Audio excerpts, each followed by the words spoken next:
রাঙ্গুনিয়ার শান্তির পথে মাদক বিরোধী সন্ত্রাস ও মাদক বিরোধী সামাজিক সচেতনতা বাড়াতে চট্টগ্রামের রাঙ্গুনিয়ায় প্রথমবারের মতো অনুষ্ঠিত হয়েছে শান্তির পথে ম্যারাথন দৌড় 2025।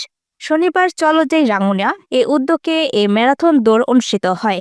7 কিলোমিটার দীর্ঘ এই ম্যারাথনে সরকারি কর্মকর্তা, পুলিশ সদস্য, শিক্ষক, সাংবাদিক সহ বিভিন্ন শ্রেণী ও পেশার মানুষ অংশ নেন। সকাল 8টায় রাঙ্গুনিয়ার গোডাউন কর্ণফুলী ব্রিজ এলাকা থেকে দৌড় শুরু হয়ে সরভটা ইউনিয়নের মিরেরখেল সিঙ্গাপুর মার্কেটে গিয়ে শেষ হয়। দৌড় শেষে আয়োজিত পুরস্কার বিতরণ অনুষ্ঠানে অতিথি ছিলেন রাঙ্গুনিয়া মডেল থানার ভারপ্রাপ্ত কর্মকর্তা ওসি মোহাম্মদ আরমান হোসেন ও দক্ষিণ রাঙ্গুনিয়া থানার ভারপ্রাপ্ত কর্মকর্তা ওসি মোহাম্মদ হেলাল উদ্দিন, চট্টগ্রাম উত্তর জেলা যুবদলের সাধারণ সম্পাদক এস.এ. মুরাদ চৌধুরী, বিএনপি নেতা সৈয়দ নূর সওদাগর ও আব্দুল করিম চৌধুরী সহ অনেকে। আয়োজকেরা জানান, ম্যারাথনের পুরো রুট জুড়ে পানি বিতরণ স্টেশন, স্কাউট সদস্য, স্বেচ্ছাসেবক দল, মেডিকেল টিম ও পর্যাপ্ত নিরাপত্তা ব্যবস্থা রাখা হয়।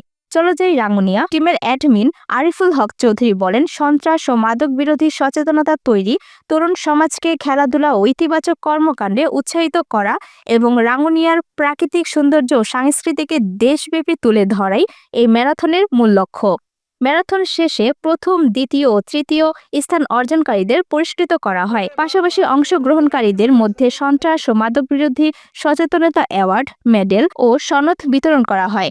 এছাড়া ম্যারাথনের সহযোগিতার জন্য উপজেলা প্রশাসন, পুলিশ প্রশাসন, রাঙ্গুনিয়া পৌরসভা, ফায়ার সার্ভিস ও স্বাস্থ্য বিভাগ সহ বিভিন্ন দপ্তরকে সম্মাননা দেওয়া হয়। স্পন্সর হিসেবে সোনালী লাইফ ইন্স্যুরেন্স, সকশপ, সরভটা সমিতি চট্টগ্রাম ও আব্দুর রাজ্জাক ফাউন্ডেশনকে বিশেষ স্মারক প্রদান করা হয়। খুব সুন্দর হয়েছে। ওকে বলুন। ওকে